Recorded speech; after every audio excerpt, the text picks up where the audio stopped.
8월 25일 화요일 새벽 예배를 하나님께 올려드리시겠습니다. 사도신경하심으로 우리의 신앙을 고백합시다. 전능하사 천지를 만드신 하나님 아버지를 내가 믿사오며 그 외아들 우리 주 예수 그리스도를 믿사오니 이는 성령으로 잉태하사 동정녀 마리아에게 나시고 본디오 빌라도에게 고난을 받으사 십자가에 못 박혀 죽으시고 장사한 지 사흘 만에 죽은 자 가운데서 다시 살아나시며 하늘에 오르사 전능하신 하나님 우편에 앉아 계시다가 저리로서 산자와 죽은 자를 심판하러 오시리라. 성령을 믿사오며 거룩한 공회와 성도가 서로 교통하는 것과 죄를 사하여 주시는 것과 몸이 다시 사는 것과 영원히 사는 것을 믿사옵나이다. 아멘. 네, 찬송가 360장 행군 나팔 소리에 저희 3절만 함께 찬양하도록 하겠습니다. 달려갈 길 다 가고 싸움 모두 마친 후 주와 함께 기쁨을 용사들아 누리세. 선한 싸움 다 싸우고 의의 면류관 받았으리라. 선한 싸움 다 싸우고 의의 면류관 예루살렘 성에서 면류관 받으리. 저 요단강 건너 우리 싸움 마치는 날 의의 면류관 예루살렘 성에서. 아멘. 네, 우리 함께 보실 말씀 히브리서 12장 1절에서 2절까지의 말씀입니다. 신약성경 히브리서 12장 1절에서 2절까지의 말씀 366페이지에 있습니다. 네, 우리 함께 읽도록 하겠습니다. 이러므로 우리에게 구름같이 둘러싼 허다한 증인들이 있으니 모든 무거운 것과 얽매이기 쉬운 죄를 벗어버리고 인내로써 우리 앞에 당한 경주를 하며 믿음의 주요 또 온전하게 하시는 이인 예수를 바라보자. 그는 그 앞에 있는 기쁨을 위하여 십자가를 참으사 부끄러움을 개의치 아니하시더니 하나님 보좌 우편에 앉으셨느니라. 아멘.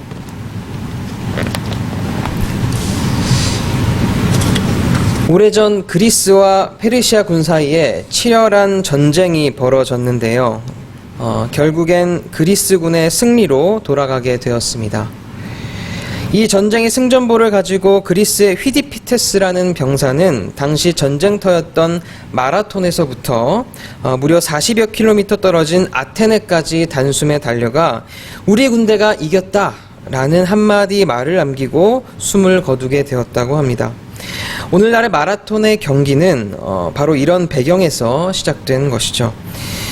성도 여러분, 그리스도인의 신앙생활은 마치 달리기에 임한 경주자와 같습니다. 그것은 장망성 같은 이 세상을 떠나 하나님이 계신 천성을 향해 가는 것과 같기 때문입니다. 그래서 고린도전서 9장 24절을 보시면 운동장에서 다름질하는 자들이 다 달아날지라도 상 얻는 자는 하나인 줄을 너희가 알지 못하느냐라고 말하고 있는 것입니다. 그렇다면 이 신앙의 경주에서 과연 승리할 수 있는 사람은 누구일까요? 첫째, 목표가 분명한 자입니다. 목표를 분명히 정하고 달리는 사람만이 최후의 승리를 차지할 수 있습니다. 그러나 달리기를 하되 목표가 분명치 못할 때에는 결국 마지막에 실패와 좌절을 맛보게 될 수밖에 없습니다. 그렇다면 우리의 목표는 무엇입니까? 본문 2절에 나와 있는 것 같이 믿음의 주요 온전케 하신 이인 예수를 바라보는 것입니다. 예수의 피로 말미암아 구속함을 받은 하나님의 백성들은 세상에 살지라도 세상에 속한 것이 아니요 하나님께 속하였기 때문에 세상을 보지 않고 하나님을 바라봐야 합니다. 그래서 고린도전서 9장 26절에는 다름질하기를 향방 없는 것 같이 아니하고 싸우기를 허공을 치는 것 같이 아니하며 라고 사도 바울은 말했습니다. 그렇습니다. 달리는 자는 방향을 정해서 달려야 하며 싸우는 자는 허공을 치는 것 같이 허우적거리는 그런 신앙생활을 할 것이 아니라 원수마귀의 관계를 정확히 간파하고 공격할 수 있어야 한다라는 것입니다. 둘째로 신앙의 경주에서 승리할 수 있는 사람은 모든 무거운 것을 벗어버린 자입니다. 경주자는 항상 몸을 가볍게 해야 합니다. 공기저항을 덜 받는 유니폼을 착용해야 하며 체중을 조절해서 몸을 가볍게 만들어야만 합니다. 무거운 몸으로는 아무것도 할 수 없기 때문이죠. 더군다나 경주자에게 이 무거운 것이 있다면 경기에 임할 수도 없고 또 경기에 이길 수도 없습니다. 이와 마찬가지로 신앙의 경주에서도 우리는 모든 무거운 것들을 벗어버려야 합니다. 그렇다면 우리에게 있는 모든 무거운 것이란 무엇일까요? 그것은 우리가 주님보다 더 사랑하는 것, 주님보다 더 우선순위에 두는 것을 가리킵니다. 그것은 재물이 될 수도 있고 또 명예가 될 수 있으며 권세, 또 이생의 자랑이 될 수도 있습니다. 우리는 이 같은 이 신앙의 경주에 방해되는 모든 무거운 것들을 반드시 버려야만 합니다. 셋째로 신앙의 경주에서 승리할 수 있는 사람은 얽매이기 쉬운 죄를 벗어버린 자입니다. 여러분, 얽매이기 쉬운 것은 분명한 죄입니다. 죄는 이 신앙의 경주를 못하도록 우리를 얽매이게 하고 하나님과의 사이를 멀어지게 하고 사탄의 종이 되게 합니다. 예수님은 이미 우리의 죄를 다 속량해 주셨으며 우리를 하나님의 자녀로 삼아 주셨습니다. 하지만 그럼에도 불구하고 신앙의 경주자들이 이미 버린 죄를 다시 짊어진다는 것은 마치 개가 그 토했던 것을 다시 먹는 것과 같고 돼지가 그 구덩이로 다시 찾아드는 것과 같습니다. 그러므로 신앙의 경주자들은 단호히 그 얽매이기 쉬운 죄를 벗어버려야만 합니다. 죄를 범하는 자마다 죄의 종이 되고 또 죄의 종이 된 자는 사망에 이르게 되기 때문입니다. 마지막으로 신앙의 경주에서 승리할 수 있는 사람은 인내하는 자입니다. 마라톤 선수들은 경기 중 한결같이 이 달리기를 포기하고 싶은 유혹에 사로잡힌다고 하는데요. 그 이유는 이 결승선에 다다를수록 이 심장이 파열될 것 같은 그런 통증을 체험하기 때문이라고 합니다. 그렇다면 이 마라톤에서 누가 과연 승리자가 될 수 있겠습니까? 바로 이 심장이 조여오는 고통 속에서도 끝까지 인내하는 자입니다. 신앙의 경주에서도 마찬가지입니다. 인내하는 자가 최후의 승리를 차지할 수 있습니다. 우리는 때때로 신앙을 포기하고 싶은 충동을 느낄 때가 참 많죠. 그래서 실제로 그 충동을 견디지 못하여 주님을 배반하는 자들도 종종 있습니다. 그러나 우리가 명심해야 할 것은 인내하는 자만이 영광의 면류관을 얻을 수 있다는 것입니다. 아무리 신앙생활을 잘한다 하더라도 마지막 인내가 없는 자는 이 신앙의 결실도 없는 것이죠. 성경을 보면 바울을 따르던 사람 가운데 데마라는 사람이 나옵니다. 이 사람은 성경에 3번 기록되어 있는데요. 처음은 이 빌레몬서 1장 24절에 이 바울은 데마를 자기의 동역자라고 부르면서 기록하고 있습니다. 그리고 두 번째는 이 골로새서 4장 14절에 등장하게 되는데요. 거긴 이름만 쓰여 있을 뿐 이 데마에 대해서 아무런 언급도 하지 않고 있습니다. 그리고 마지막으로는 디모데후서 4장 10절에 이 데마가 등장하는데 거기는 기록되길 이 데마는 이 세상을 사랑하여 나를 버리고 데살로니가로 갔다라고 기록되어 있습니다. 이상의 내용을 볼 때 이 첫 번째 데마는 바울의 동역자로서의 데마였고 또 두 번째는 이름뿐인 데마였으며 세 번째는 이 세상을 사랑하여 주님 곁을 떠난 그런 도망자로서의 데마라는 것을 알 수 있습니다. 타락의 길을 걷다가 마지막에는 완전히 하나님께로부터 멀어진 그런 자가 된 것입니다.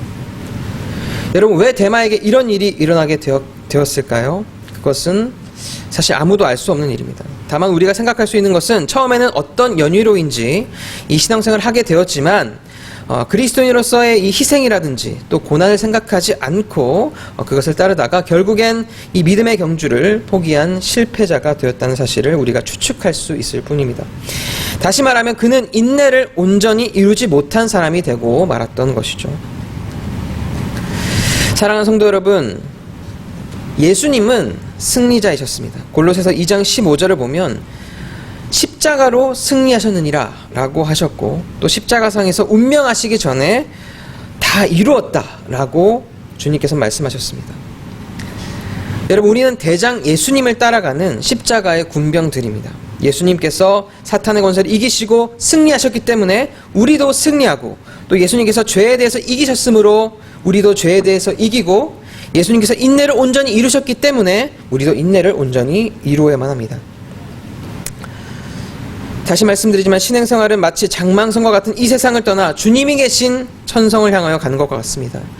이 길은 마치 면류관을 바라보고 나아가는 경주자와도 같습니다. 신앙의 경주에서 승리하기 위해서는 분명한 목표를 가져야만 합니다. 다름질하되 향방 없이 달리는 것과 같이 해서는 안 되며, 싸움을 하되 허공을 치는 것과 같이 해서는 안 됩니다. 모든 무거운 것과 얽매이기 쉬운 죄를 벗어버리고 믿음의 주요 또 온전케 하시는 분인 우리 예수님을 바라보아야 합니다. 예수님은 자기 앞에 있는 이 십자가의 고통과 또 부끄러움을 참으사 마지막 승리의 월계관을 쓰고 하나님 우편에 앉아 계십니다. 그러므로 우리 역시 예수님을 본받아서 이 인내를 온전히 이루어야 할 줄 믿습니다. 사랑하는 성도 여러분, 우리 모두가 이 신앙의 경주에서 최후의 승리자가 되어 주님께서 우리를 위해 예비하신 그 하늘의 신령한 축복들을 다 누리는 자들 되시길 주님의 이름으로 축원드립니다. 기도하시겠습니다. 사랑의 하나님, 이 새벽 아침 우리에게 말씀으로 또 깨닫게 하시니 감사드립니다. 주님, 우리는 주님의 십자가 군병들입니다. 신앙의 경주에 임하고 있는 주님의 경주자들입니다. 주님, 비록 천성으로 향하는 이 길이 우리에게 멀고 또 험난하게 느껴질지라도 끝까지 우리 주님을 바라보며 이 믿음의 경주를 달려나갈 수 있게 하시고, 결국엔 승리하여 우리 주님께 큰 칭찬을 받고 또 주님께서 예비하신 저 하늘 상급들을 취하여 영원한 기쁨을 맛보는 그런 복된 우리가 되게 하여 주시옵소서. 감사드리며 살아계셔서 역사하시는 우리 구주 예수님의 이름으로 간절히 기도드립니다. 아멘. 이 시간 주기도문 하심으로 예배를 마치도록 하겠습니다.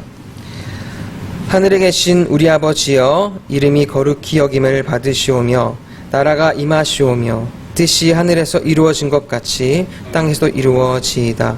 오늘 우리에게 일용할 양식을 주시옵고 우리가 우리에게 죄 지은 자를 사하여 준 것 같이 우리의 죄를 사하여 주시옵고 우리를 시험에 들게 하지 마시옵고 다만 악에서 구하시옵소서.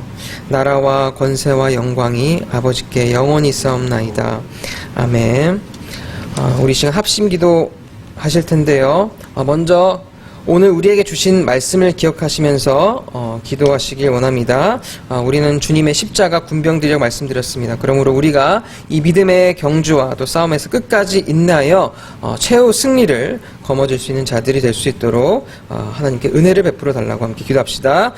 그리고 이번 주 기도 제목 말씀드리겠습니다. 첫 번째로 하나님 말씀을 양식으로 삼고 기도를 호흡으로 삼는 우리 한국교회가 되게 하여 주시옵소서. 둘째로 코로나의 확산을 막아주시고 예배가 속히 회복되게 하시옵소서. 세 번째로 온라인으로 진행되는 교회학교 여름사역에도 주님 더욱 큰 은혜를 더하여 주시옵소서. 넷째로 하나님을 경외하는 경건하고 모범적인 지도자들이 사회 곳곳에 세워지게 하소서. 우리 이 네 가지 기도 제목을 가지고 또 가정과 교회와 국가를 위하여 합심하여 우리 한 30분 정도 뜨겁게 기도하는 시간 갖도록 하겠습니다. 기도하시겠습니다.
네.